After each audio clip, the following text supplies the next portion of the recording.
to war?" he asked. "Why have we been at war for so long?"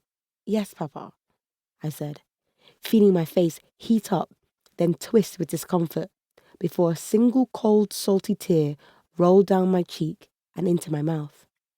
I wanted to ask him if I could release my finger. I was sure that the other layers were now secure enough to hold the bandage in place. "Sometimes, Elewa, you think you are helping by holding something important in place for someone that you love." He looked at my finger, now suffocating underneath the pressure of his fresh bandage. "And so you do as you are told. You hold it in place until the pressure becomes uncomfortable, and instead of simply holding something in place, you are being suffocated. You wonder to yourself, perhaps I should have given them the space to help themselves. Then perhaps I would not be so."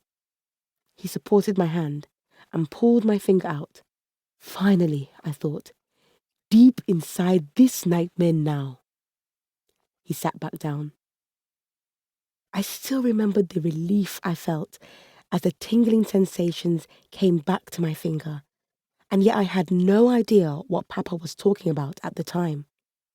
It was not until years later that I figured out what he really meant.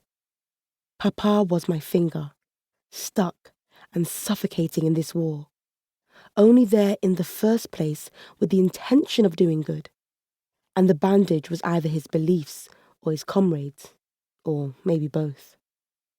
While massaging my finger, he continued, "Elewa, people will give you all kinds of excuses for war in your lifetime, I am sure.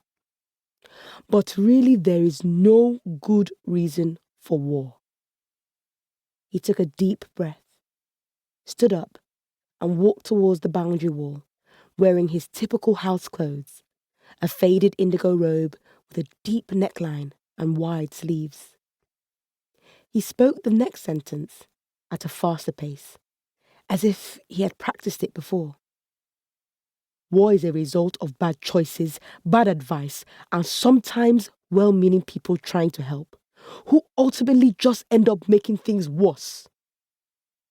In the years that followed, Papa would tell me how he had got that wound. It was from an Okena musket ball that tore through his hand as he prepared to launch his spear.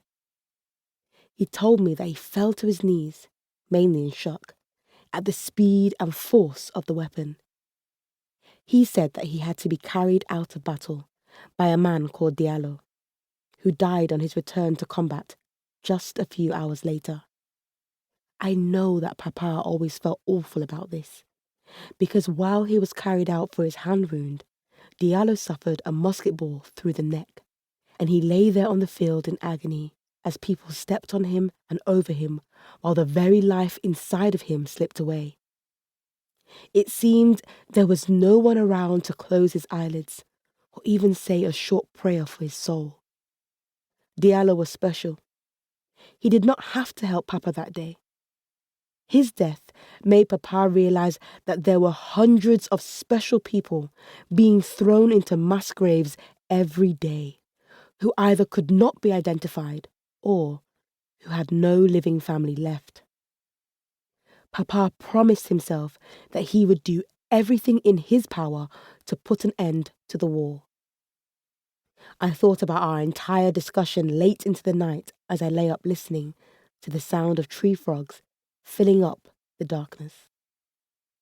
Mama said our house was built by farmhands that did a half job before abandoning the project for their next enticing undertaking. "It is not suitable for a man of your standing," Grandma would complain to Papa every time she visited, but we were all content with our lot. The walls were thin and had tiny little holes in corners and joints where the rays from the sun would beam through at different times of day as the sun moved across the sky. Or the wind would push the sweet, loamy air in dusty surges and waves throughout the house, creating a small indoor cyclone, which was fun for me and my brother Komi and my little sister Fumi.